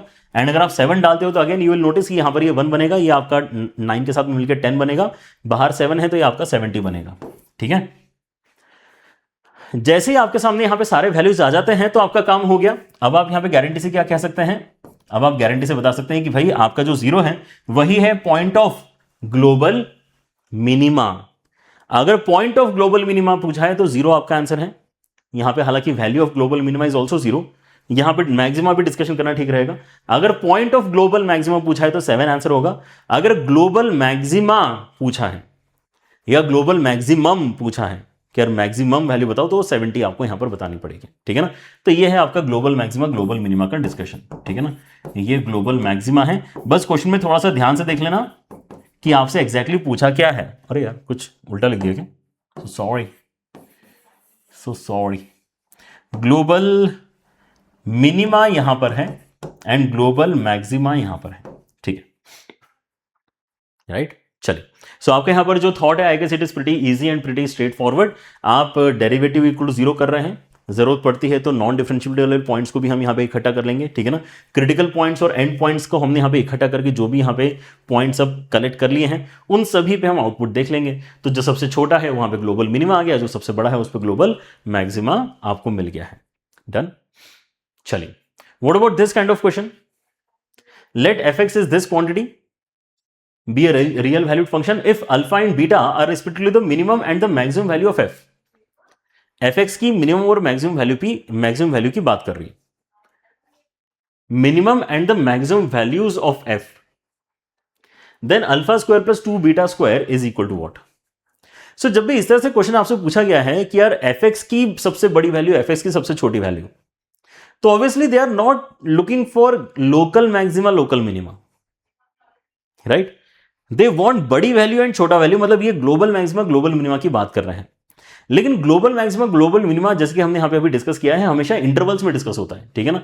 कि यार ओपन इंटरवल में डिस्कशन चल रहा है कि क्लोज इंटरवल में डिस्कशन चल रहा है, ठीक है ना। क्योंकि ऐसे ओपन में अगर आप दे दोगे तो वैसे भी आपका कोई एक एंड पॉइंट वेस्ट हो जाता है, जैसे इसके अंदर ग्लोबल मैक्सिमा की कोई बात करना ही सेंस नहीं बना रहा, ठीक है ना। So it is always making more sense अगर आप यहां पे एक इंटरवल प्रोवाइड करते हो तो। अब इस क्वेश्चन में तो देखो इंटरवल गिवन था, क्लोज इंटरवल गिवन था। इस क्वेश्चन में इस तरह से कोई इंटरवल गिवन नहीं है, लेकिन वो इसलिए गिवन नहीं है क्योंकि जब आप यहां पे डोमेन लिखोगे तो वो अपने आप में एक इंटरवल क्रिएट करेगा। एंड यहां पे आप देख सकते हैं कि इस fx क्वेश्चन का fx का जो डोमेन है वही यहां पे x का रिस्ट्रिक्शन क्रिएट करके दे रहा है, विच इज 2 से लेके 4। 2 से छोटी वैल्यू डाल नहीं सकते, अदरवाइज अंडर रूट के अंदर नेगेटिव आ जाएगा। 4 से बड़ी वैल्यू नहीं डाल सकते हैं, अदरवाइज अंडर रूट के अंदर नेगेटिव आ जाएगा।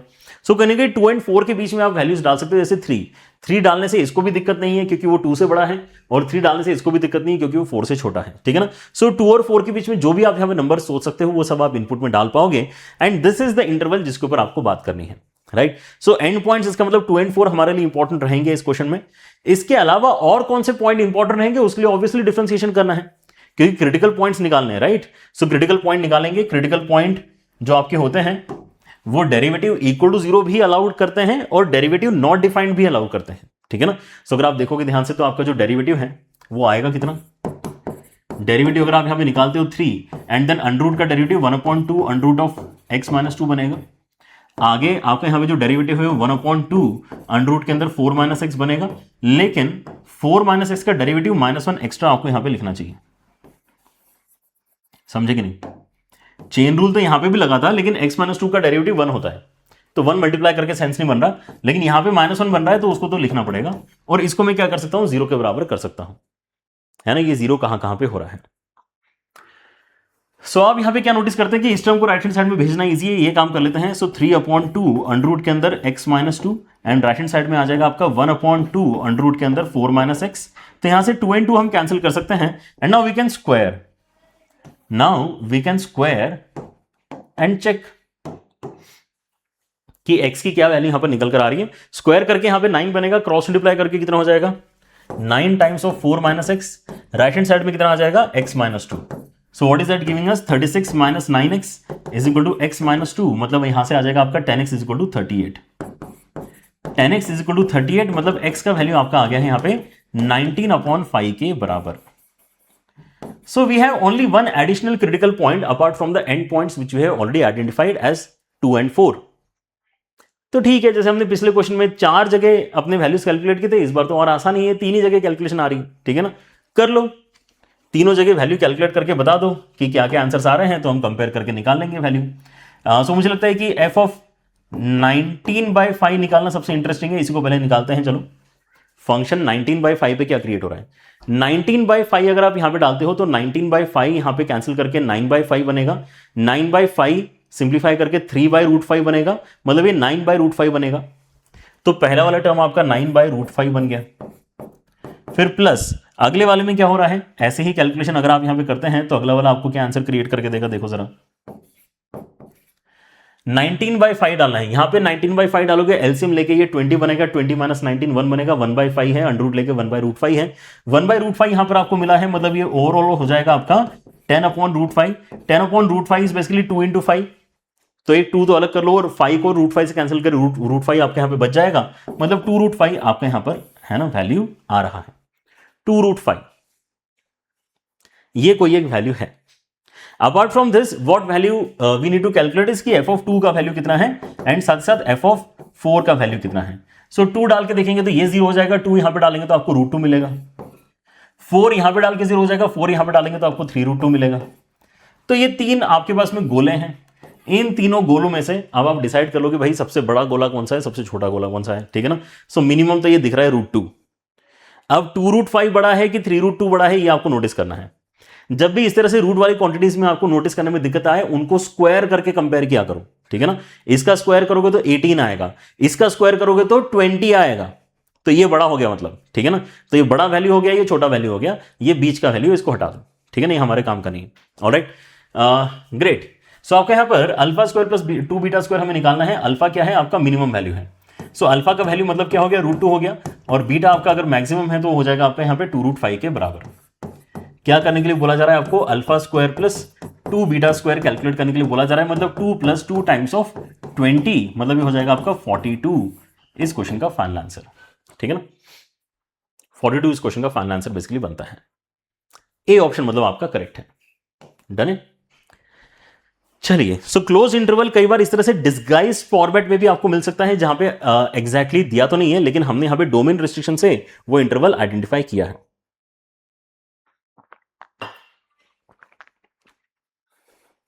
Great. So let us move on and let us move on to our next topic, which is basically application of maxima minima. Maximum minima कई बार यहां पे है ना स्टडी करके हमें इस तरह के कुछ ग्राफ वाले क्वेश्चन जो है आंसर करने की जरूरत पड़ सकती है, ठीक है ना। ये काफी इंपॉर्टेंट पैटर्न है। Number of solutions, number of distinct real roots वाला जो आपके यहाँ पे डिस्कशन होता है, ये मोनोटोनिसिटी में भी हमने डिस्कस किया था, है ना। वो वाली वीडियो के भी यहाँ पे टुवर्ड्स द एंड आप जाके देख सकते हैं। इस तरह के कुछ क्वेश्चंस आपको मिलेंगे। And then it is basically continuing in maximum minima as well, ठीक है ना। और काफी बढ़िया सवाल आपके यहाँ पर बनते हैं, लेकिन इसको हम कैसे ग्राफिकली अप्रोच कर सकते हैं, कैसे आप यहाँ पे मैक्सिमम मिनिमा की वैल्यू प्लॉट करके अपना इन्फ्रेंसेस ड्रॉ करते हो, वो इस क्वेश्चन में काफी अच्छी तरीके से आप समझ पाओगे। ऑलराइट, क्या बोल रहे हैं यहाँ पे, if the set of all the values of a for which this equation has 3 distinct real roots, this equation has 3 distinct real roots, is the interval alpha से लेके beta, then beta minus 2 alpha की value कितनी होगी, ऐसा हमें बताना है। So main idea क्या है, मेन आइडिया ये है कि हम यहां पे 5x³ minus 15x equal to a पहली बात तो लिखें, फिर हम यहां पे y इक्वल टू LHS का ग्राफ बनाएंगे, फिर हम y इक्वल टू RHS का ग्राफ बनाएंगे, और हम कोशिश करेंगे कि यहां पे हमारे पास में क्योंकि 3 सॉल्यूशंस आना चाहिए, सो 3 इंटरसेक्शन पॉइंट्स बनाने की कोशिश करेंगे। इसके अंदर फायदा यह है कि LHS का ग्राफ तो आपका फिक्स कर दिया है हमने, जैसे यहां पे अननोन क्वांटिटी को राइट हैंड साइड में पुश किया है, वैसे ही LHS अब हमें यहां पे पता है कि एग्जैक्टली क्या फंक्शन है, तो उसको मैं एग्जैक्टली प्लॉट भी इसका मतलब कर सकता हूं। सो हमारा पूरा फोकस इसी पे जाएगा कि अगर मैं इसको fx कहता हूं तो इसका ग्राफ कैसे बनने वाला है। Alright, so that would be our starting point now, ठीक है ना। Now, let us call it fx, which is basically 5x³ minus 15x, and let us find its derivative. Derivative अगर आप यहां पे देखते हो तो आपको यहां पर मिल जाएगा 15x² minus 15 and equal to 0 अगर मैं यहां पे करता हूं तो x² इक्वल टू 1 आता है, मतलब x equal two plus minus 1 आता है, ठीक है। तो ये दोनों ही क्या है, आपके मैक्सिमा और मिनिमा के लोकेशंस हैं। आपके साथ में मैंने ऑलरेडी यहां पे शेयर किया हुआ है एक short idea, right, which was done in previous lecture, कि आपका अगर यहां पे क्यूबिक है और उसका पॉजिटिव कोएफिशिएंट है, तो पहले आपको मैक्सिमम मिलेगा फिर आपको मिनिमम मिलेगा, पहले आपको मैक्सिमम मिलेगा फिर आपको मिनिमम मिलेगा। लेकिन इस बार हम एग्जैक्टली वैल्यू भी पूछ रहे हैं आपसे कि एग्जैक्टली बताओ वैल्यू कितनी होगी मैक्सिमा पे और मिनिमा पे, ठीक है ना। तो -1 पे आपका मैक्सिमा आएगा, 1 पे आपका मिनिमा आएगा, ये तो हम जानते हैं, लेकिन एग्जैक्टली कितना आएगा वो बताना पड़ेगा, क्योंकि मैं थोड़ा सा ग्राफ का यहां पे आगे चल के, है ना, इस्तेमाल करने वाला हूं, तो मुझे एग्जैक्टली पता होना चाहिए कितना ऊपर कितना नीचे जा रहा है, राइट। सो -1 अगर मैं यहां पे इनपुट में डालता हूं तो हो जाएगा कितना, -5, ये हो जाएगा आपका 15, 15 - 5 हो जाएगा 10 के बराबर। एंड 1 अगर मैं इनपुट डालता हूं तो ये हो जाएगा 5, ये हो जाएगा -15, दोनों को कैंसिल करके -10 आपका बचता है। सो मतलब अब मैं यहां पे अपने ग्राफ को बहुत ही कंफर्टेबली एंड काफी प्रॉपरली ड्रॉ कर सकता हूं, ठीक है ना। अगर आपको और भी अच्छे से ड्रॉ करना है then you can actually identify the roots as well in this question, जहां पे आप इसको डायरेक्टली इक्वल टू 0 कर सकते हो। तो x इक्वल टू 0 आपका एक रूट आएगा, यहां से क्लियरली आप देख सकते हैं, राइट। 5 सेक्रीफाइस करवा दो तो यहां से -√3 एंड +√3 आपके फर्दर क्या आएंगे, रूट्स के वैल्यूज निकल कर आएंगे। If you want to have those values also while drawing the graph, आप उनको भी यहां पे यूज कर सकते हो, ठीक है ना। तो हम यहां पर क्या बोल रहे हैं कि देखो आपका ग्राफ -1 पे जाते जाते एकदम ऊंचा हो जाता है, -1 पे जाते जाते एकदम ऊंचा हो जाता है, फिर यहां पे 0 आपका एक रूट आएगा, फिर आपका 1 पे जाते जाते एकदम नीचे आ जाता है और फिर वापस ही ऊपर जाता है, इस तरीके से, ठीक है ना। ऐसा आपका यहां पर एक ग्राफ बनने वाला है, ठीक है ना। ये नीचे से आ रहा है और ये एकदम ऊपर तक जाने वाला है, ठीक है ना। हाइट हमारी यहां पर इंपॉर्टेंट है डिस्कशन में, ये हाइट बेसिकली कितने इनपुट पे आई है, -1 पे ये 10 के बराबर आई है, एंड ये 1 डाल के आपको -10 के बराबर वैल्यू मिली है, ठीक है ना। सो ये आपका ग्राफ ऑफ फिक्स हो गया है। मैक्सिमम मिनिमा की हमने यहां पे कैलकुलेशन करी, उसकी मदद से हमने यहां पर ग्राफ को एग्जैक्टली ड्रॉ कर लिया है, ठीक है ना। That's why we have categorized this as application of maximum minima, क्योंकि केवल मैक्सिमम मिनिमा निकालना यहां पे टारगेट नहीं है, यहां पर जो टारगेट है वो उसको यूज करके हमें पता चल रहा है कि मैक्सिमम मिनिमा यूज करने से बेनिफिट क्या है। कि अब मैं यहां पे LHS का ग्राफ अच्छी तरीके से ड्रॉ कर चुका हूं, अब मैं चाहता हूं कि RHS का ग्राफ इस तरीके से बने, y equal to constant, y equal to a एक कॉन्स्टेंट लाइन है, y इक्वल टू a अगर एक कॉन्स्टेंट लाइन है तो हम क्या चाहते हैं कि वो कॉन्स्टेंट लाइन एक ऐसे हाइट पे बने जहां पे इंटरसेक्शन पॉइंट एग्जैक्टली 3 आपके नजर आना स्टार्ट हो जाएं। इंटरसेक्शन पॉइंट्स आपके 3 अगर आपको नजर आ रहे हैं, इसका मतलब आपने लाइन को कहीं ना कहीं -10 से लेकर 10 के बीच में ही रखा होगा, इस बात की गारंटी है। LHS का ग्राफ आप बना चुके हो, यहां पर ये जो आपका क्यूबिक बना है LHS का ग्राफ बना है, RHS का ग्राफ बनाना है और दोनों को इंटरसेक्ट करके देखना है कि एग्जैक्टली 3 बार कहां कहां इंटरसेक्ट हो सकता है। y इक्वल टू कॉन्स्टेंट में कॉन्स्टेंट हमें नहीं पता है, उसी के ऊपर एक्चुअली कमेंट करना है।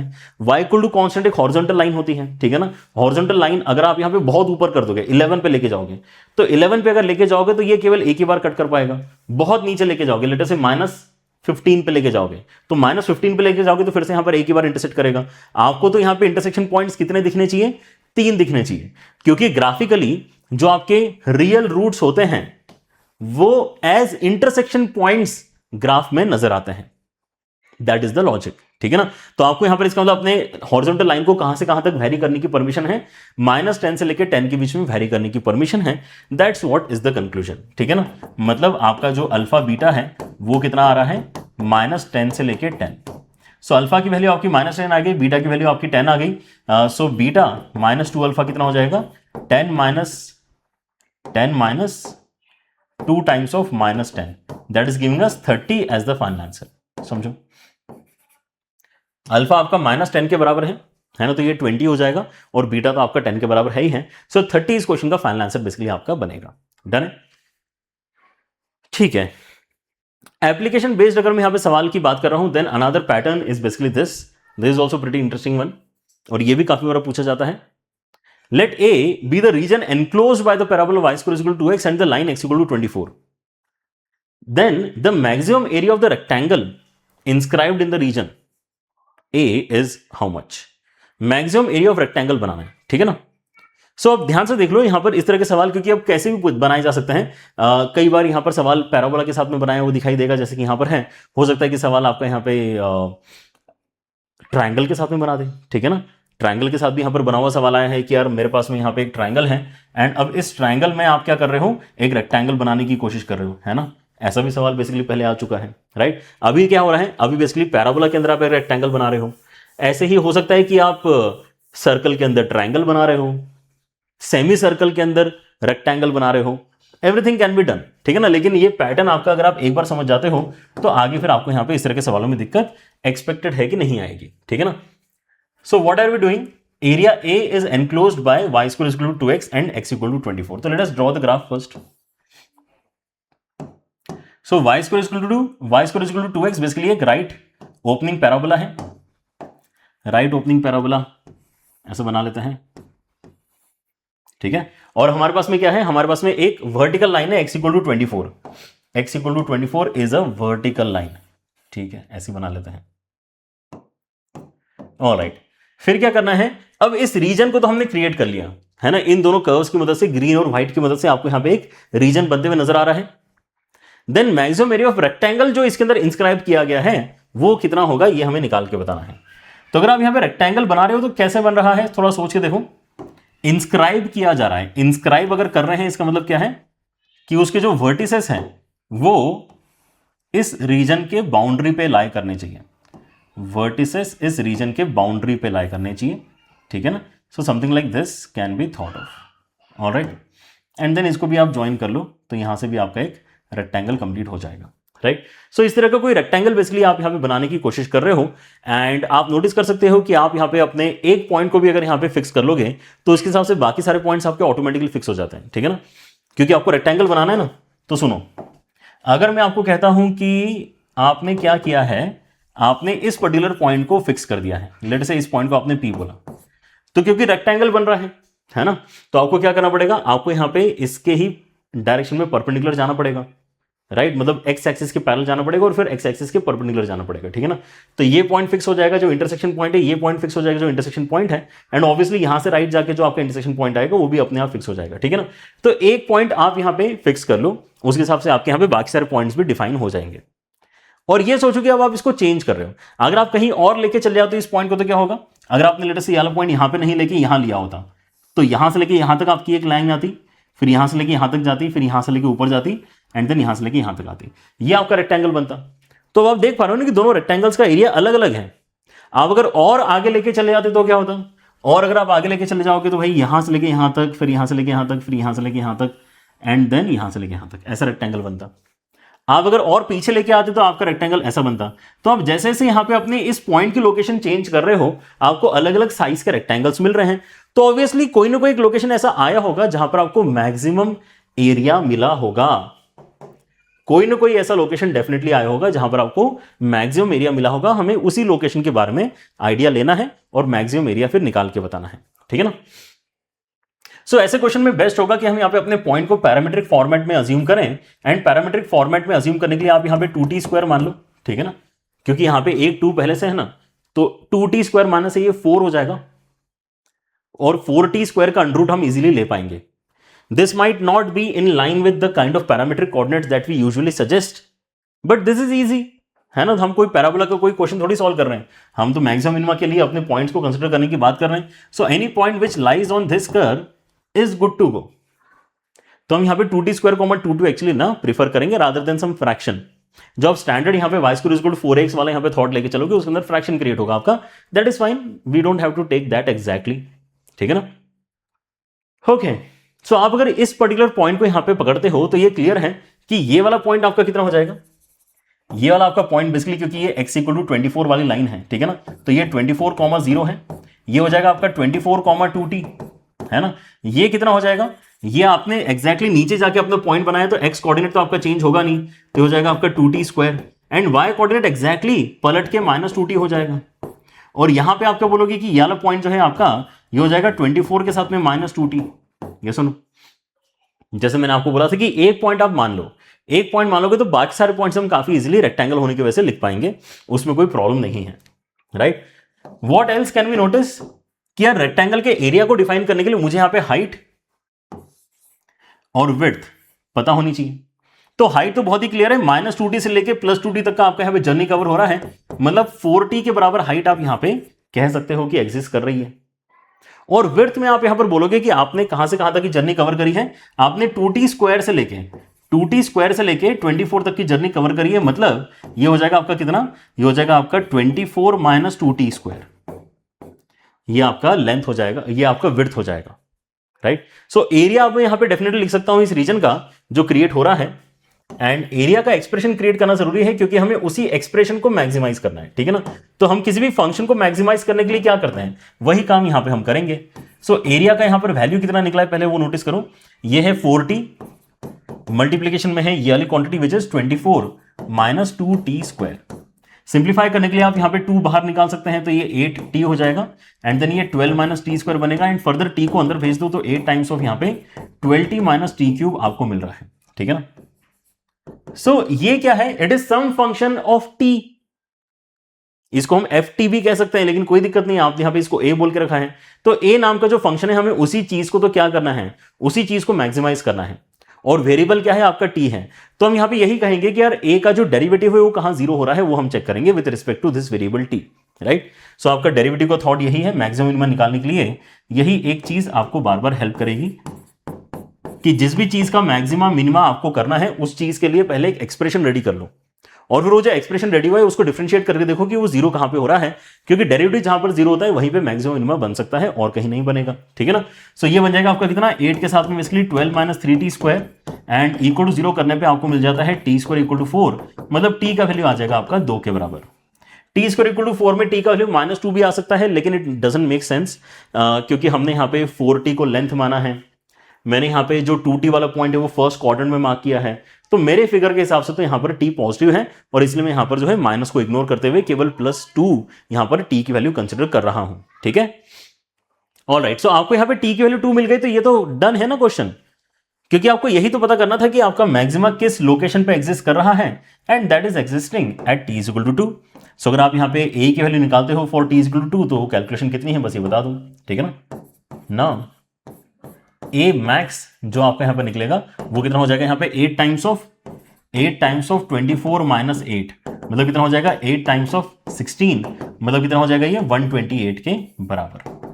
128 इस क्वेश्चन में फाइनल आंसर है, समझे।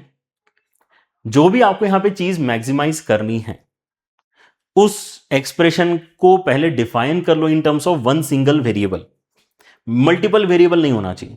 एक सिंगल वेरिएबल के टर्म्स में यहां पे डिफाइन करने का इंपॉर्टेंस ये है कि आप उसी वेरिएबल के टर्म्स में डिफरेंशिएशन कंप्लीट करोगे, वहां से क्रिटिकल पॉइंट आएगा। क्रिटिकल पॉइंट पे हालांकि हमने चेक करना चाहिए, क्रिटिकल पॉइंट पे हालांकि हमने चेक करना चाहिए कि यार हमारा मैक्सिमम कहीं मिनिमा तो नहीं बन रहा, लेकिन मिनिमा नहीं बनेगा ये हम जानते हैं, क्योंकि मिनिमा आपका कहां बनेगा, आप जब इस पॉइंट को उठा के एकदम ही नीचे ले आओगे, मतलब जब आप टी की वैल्यू को जीरो करोगे, एकदम ही अगर आप टी की वैल्यू को जीरो कर दोगे तो आपको एक पतला सा रेक्टेंगल यहां पे बनने वाला है, जिसको हम यहां पे एरिया इक्वल टू जीरो कह सकते हैं। या फिर आप टी की वैल्यू को सीधे उठा के कहां ले जाओ, टी की वैल्यू को उठा के एकदम 24 के पास में बिठा दो, तो वहां से भी आपको एकदम पतला सा रेक्टेंगल बनेगा, जिसका एरिया फिर से हम जीरो बोल सकते हैं।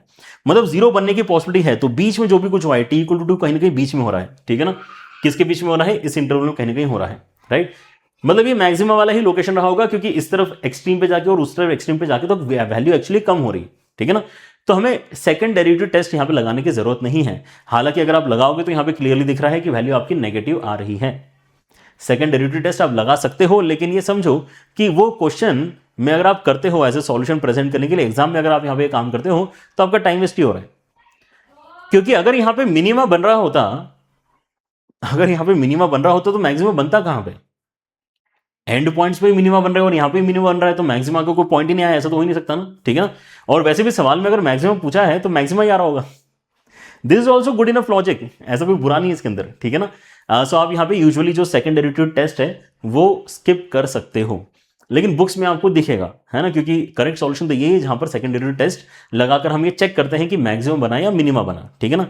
मेरा लॉजिक आई होप सारे बच्चे समझ पाए होंगे, ठीक है ना। चेक करना है तो चेक करके देख सकते हैं, यहाँ पे डायरेक्टली आपको दिख जाएगा कि 8 टाइम्स ऑफ -60 है। अगर आप इसके अंदर 2 डालोगे तो नेगेटिव बनेगा, ठीक है ना। सो दैट एक्चुअली कंफर्म्स, वो छोटा सा एक स्टेप है, करना है तो कर लो, बट क्यों करना है, बीच वाला वैल्यू जो आया मैक्सिमम का ही आया होगा, ठीक है ना। चलिए, वैसे ही एक बार ये वाला भी पैटर्न सॉल्व करते हैं, बड़ा इंपॉर्टेंट पैटर्न है ये, आपके एग्जाम में 2-3 बार आ चुका है, ठीक है ना। एंड ये भी मेरे ख्याल से वन ऑफ योर पीवाईक्यूज ही है, एग्जैक्टली लाइक दिस, ठीक है। कौन सी ईयर का है याद नहीं, आप एक बार चेक कर लेना, पीवाईक्यूज तो आप सॉल्व करते ही होंगे, ठीक है। So it's a good question, and काफी बार इस तरह के पैटर्न के क्वेश्चंस आपके ऑलरेडी आ चुका है, ठीक है ना।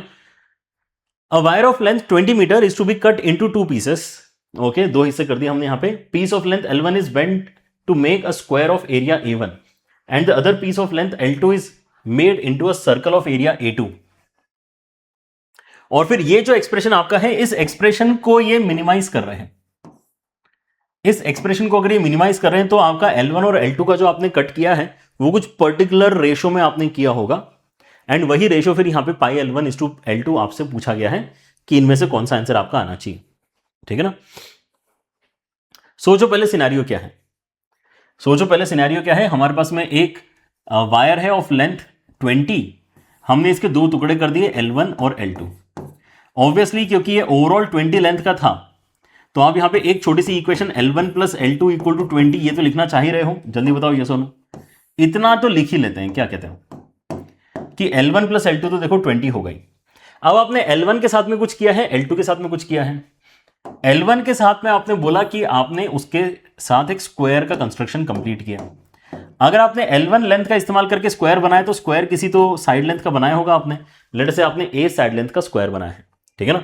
तो क्या ये क्लियर है कि मतलब 4A आपका L1 के बराबर होना चाहिए, राइट। और फिर आपने यहां पे क्या किया, उससे एक L2 से आपने एक सर्कल बनाया, ठीक है ना। हाँ, L2 से आपने एक सर्कल बनाया है, तो लेट से सर्कल आपका यहां पे बना हुआ है, एंड ये जो सर्कल बना है लेट से वो R रेडियस का बना है, किसी तो रेडियस का बना होगा। लेकिन आपने ये क्योंकि L2 लेंथ का सर्कल बनाया है, इसका मतलब ये जो सर्कमफरेंस है 2πr, ये किसके बराबर रहा होगा, ये L2 के बराबर रहा होगा। तो यहां से हम बेसिकली A निकाल सकते हैं L1/4 के बराबर, और यहां से हम R निकाल सकते हैं L2/2π के बराबर, ठीक है ना। इन चीजों को हम संभाल के रख लेते हैं। आगे चल के हमें करना क्या है, इस एक्सप्रेशन की वैल्यू लिखनी है एक सिंगल वेरिएबल के टर्म्स में, जिसके मैंने आपको बताया था, राइट। सिंगल वेरिएबल के टर्म्स में लिखना जरूरी है क्योंकि हम डिफरेंशिएशन का काम करना चाहते हैं। तो पहले तो इस एक्सप्रेशन को लेटर से E नाम दे देते हैं। ये जो एक्सप्रेशन है इसको लेटर से मैंने E नाम दिया। ये क्या हो गया है, 2A1 + 3A2 के बराबर। Now what is A1 is basically area of square, और एरिया ऑफ स्क्वायर बेसिकली क्या होता है, साइड लेंथ जो है उसका स्क्वायर होता है, मतलब A का स्क्वायर। तो यहां पे A की जगह L1/4 लिख के उसका स्क्वायर कर दें, L1/4 लिख के उसका स्क्वायर कर दिया। फिर A2 क्या है, आपके सर्कल का एरिया है, मतलब πr²। सो π × r², और r के स्क्वायर के लिए हम क्या कर सकते हैं, r के स्क्वायर के लिए we can basically do L2/2π का स्क्वायर, राइट। अब ये कुछ तो बन गया है, कुछ तो बना है, हम इसको थोड़ा और सिंप्लीफाई करके लिखना चाहे तो लिख सकते हैं वैसे। क्या हो जाएगा यहाँ पे L1 स्क्वायर अपॉन यहाँ पे आपका आ जाएगा 8 एंड यहाँ पे आ जाएगा आपका 3 और ध्यान से देखोगे तो आपको L2 स्क्वायर अपॉन, देखो यहाँ पे क्योंकि 4 पाई स्क्वायर आएगा तो 1 पाई कैंसिल हो जाएगा, तो ऐसा आप यहाँ पे फाइनली एक्सप्रेशन क्रिएट कर पाओगे। Alright, so this is what we have. लेकिन अभी क्या हुआ है, ये जो एक्सप्रेशन जिसको हमें यहां पे मिनिमाइज करना है वो अभी एक सिंगल वेरिएबल के टर्म्स में हम नहीं लिख पाए हैं। उसके लिए क्या काम करेगा, ये वाला इक्वेशन बड़े इजीली काम करेगा। ऐसे करते हैं कि L2 को रिप्लेस कर लेते हैं as 20 minus L1। So now we will definitely have some expression in terms of L1, right. L1 की वैल्यू कितनी आ जाएगी, L1 की वैल्यू, L2 की वैल्यू कितनी आ जाएगी, सॉरी 20 माइनस L1 एंड उसका स्क्वायर, 20 माइनस L1 एंड उसका square. Alright, so this is the final आपके यहां पर कैलकुलेशन का स्टेप, जहां पर आप अब डिफरेंशिएशन इसके बाद में सोचोगे। आपने बड़ी मेहनत से क्या किया है, यहां पर जो भी कंडीशंस दी थी उनको एनालाइज किया, एनालाइज करके आपने अपने इस रिक्वायर्ड एक्सप्रेशन को, जिसको आपको मिनिमाइज करने का टारगेट दिया गया है, उसको एक सिंगल अननोन L1 के टर्म्स में लिख लिया है। ठीक है ना। Now the idea is to differentiate this with respect to L1, differentiate this expression with respect to L1। और ऐसा अगर आप यहां पे करते हैं तो आपको कितना मिल जाएगा, 2L1 अपॉन 8 और यहां पे आ जाएगा आपके इसमें 3 अपॉन 4 पाई तो कांस्टेंट है, 2 आपका बाहर आएगा because of differentiation, 20 minus L1 आपको मिलेगा एंड देन एक्स्ट्रा -1 मिलेगा बिकॉज L1 का डेरिवेटिव जब यहां पे होगा, 20 माइनस L1 का जब डेरिवेटिव होगा विद रिस्पेक्ट टू L1 तो -1 यहां पर आपका बचने वाला है। ठीक है ना। So we can take this on the other side. Other side अगर आप लेके जाते हैं तो आपको क्या क्या मिल जाएगा, 2L1 अपॉन 8 है ना, इसको तो सिंप्लीफाई करके लिख लेते हैं, ये तो आपका क्या है L1 अपॉन 4 के ही बराबर है। राइट हैंड साइड में अगर ये जा रहे हैं तो माइनस वाला टर्म आपका पॉजिटिव हो जाएगा, तो ये 6 अपॉन 4 पाई इंटू कितना आ जाएगा 20 माइनस L1, तो 4 एंड 4 भी आपका कैंसिल हो गया, पाई इस तरफ भेजते हैं। So pi L1 is equal to 120 minus 6 L1 is what we are getting. इसको अगर लेफ्ट हैंड साइड में भेजते हैं तो आपका पाई प्लस 6 टाइम्स ऑफ L1 120 के बराबर है, तो यहां से L1 फाइनली आपको 120 अपॉन पाई प्लस 6 मिल रहा है। ठीक है। सो आपके जो एप्लीकेशन बेस्ड क्वेश्चंस होते हैं उसके अंदर आपको यही एक अप्रोच बिल्ड करनी है अपनी धीरे धीरे, कि यार हम ये नोटिस करेंगे कि यार हमें किस वेरिएबल को मैक्सिमाइज मिनिमाइज करना है, किस क्वांटिटी को मैक्सिमाइज मिनिमाइज करना है। तो यहां पर इस क्वांटिटी को मैक्सिमाइज मिनिमाइज करना है, तो क्या मैं उस क्वांटिटी को एक सिंगल अननोन के टर्म्स में लिख सकता हूं क्या, हमने फाइनली वो लिख लिया L1 के टर्म्स में, L2 के टर्म्स में भी लिख सकते थे। एंड देन अगर ऐसा है तो मैक्सिमाइज मिनिमाइज करने के लिए आपको डेरिवेटिव की वैल्यू 0 कहां मिल रही है वो नोटिस करना है। अब L1 अगर आपके इसमें आ गया है तो L2 की कैलकुलेशन कोई खास मुश्किल है क्या, जल्दी बताओ, यहीं पे कर लें। L2 की कैलकुलेशन काफी इजी है। L2 अगर आप देखते हैं तो L2 क्या है, 20 माइनस L1 ही तो है, 20 माइनस L1 करके आपको L2 मिला है। तो L1 की वैल्यू अगर आप यहां पे डालते हो तो ये हो जाएगा कितना, 20 minus 120 upon pi plus 6, right. So यहां पे पाई जाएगा तो 20 पाई एंड देन 6 के साथ में 120 आपका कैंसिल हो जाएगा। सो ये वैल्यू आपकी आ जाएगी कितनी, ये आ जाएगा आपका 20 पाई अपॉन पाई प्लस 6, ऐसा आपका यहां पर ये वैल्यू बन रहा है। ठीक है। So we have both the values now, हमारे पास में L1 L2 दोनों आ चुके हैं। हमें अब निकालना क्या है, हमें यहां पे रेशो निकालना है पाई L1 अपॉन L2 का, पाई L1 अपॉन L2, राइट। सो पाई L1 मतलब कितना हो जाएगा, इसके अंदर आ जाएगा आपका 120 पाई एंड अपॉन में आ जाएगा आपका पाई प्लस 6 एंड अपॉन L2 का मतलब क्या है कि मैं L2 के रेसिप्रोकल से मल्टीप्लाई कर लूं। सो पाई प्लस 6 ऊपर जाएगा एंड नीचे आ जाएगा आपका 20 पाई, कैंसिलेशंस मेजॉरिटी में हो जाएंगे एंड आपका आंसर भी आ जाएगा, पाई प्लस 6 कैंसिल हो गया, आपका पाई कैंसिल हो गया, 120 एंड 20 को डिवाइड करके 6 अपॉन 1 आपका वैल्यू बन रहा है। ठीक है ना, मतलब 6:1 इस क्वेश्चन का फाइनल आंसर आएगा। ऑलराइट, सो मैक्सिमा मिनिमा आपका डेरिवेटिव इक्वल टू 0 पे एग्जिस्ट करता है। यही सेम चीज हम अपने एप्लीकेशन बेस्ड क्वेश्चन में भी इस्तेमाल कर रहे हैं। यहां पर बस क्या है, फंक्शन आपको डायरेक्टली गिवन नहीं है, फंक्शन हम खुद क्रिएट करते हैं, दैट्स वाई एप्लीकेशन है ना, आप यहां पे अप्लाई कर रहे हो अपने नॉलेज को इन सम सिनेरियो जो आपको दे रखा है। ऑलराइट, चलिए, so I guess we have done this. हमने यहां पर सेकंड पार्ट भी इसी के साथ में कंप्लीट किया है। मैक्सिमा मिनिमा अब आपके यहां पर फुल्ली रेडी है। एक बहुत इंपॉर्टेंट टॉपिक आपका कंप्लीट हो चुका है अलॉन्ग विद मोनोटोनिसिटी। ठीक है ना, सो आपके मेजर क्वेश्चंस जो है वो इन दोनों टॉपिक्स के ही देखने के लिए मिलेंगे, मोनोटोनिसिटी एंड मैक्सिमा मिनिमा। तो आप यहाँ पे बिना किसी डर के अपने PYQs को यहाँ पे टारगेट कर सकते हैं। अगर आपके इसमें कोई मटेरियल है जो इंटरमीडिएट आप सॉल्व करना चाहते हो तो उसको सॉल्व कर लो, बट नेवर स्किप पीवाईक्यूज देखने से आपको पता चलता है कि आपकी जो तैयारी है वो एक्चुअली एक्सपेक्टेड लेवल तक कंप्लीट हुई है या नहीं हुई है, ठीक है ना। मार्क्स ऐप के ऊपर आप जाके टॉपिक वाइज अपने क्वेश्चंस डेफिनेटली सॉल्व किया करो। जितना कन्वीनियंट वहां पर आपको जो है सारी चीजें दी गई हैं, उतना कन्वीनियंट लोकेशन आपको और कहीं नहीं मिलेगा। बुक के कंपैरिजन में वो बेटर इसलिए है क्योंकि वहां पर सारी चीजें ट्रैक होती हैं, पता चलता है कि आप कितनी देर में कौन सा क्वेश्चन सॉल्व कर रहे हो, कितनी गलती कर रहे हो, वो सारी चीजें रिकॉर्ड हो रही है, ठीक है ना। तो आपको कहीं ना कहीं उससे जो एक सपोर्ट एडिशनली ऐप दे सकती है मार्क्स ऐप, वो एक बुक नहीं दे पाती है, ठीक है ना। So make sure that you are using it to the best of your advantage, ठीक है। And see you guys in the next one, take care, bye bye.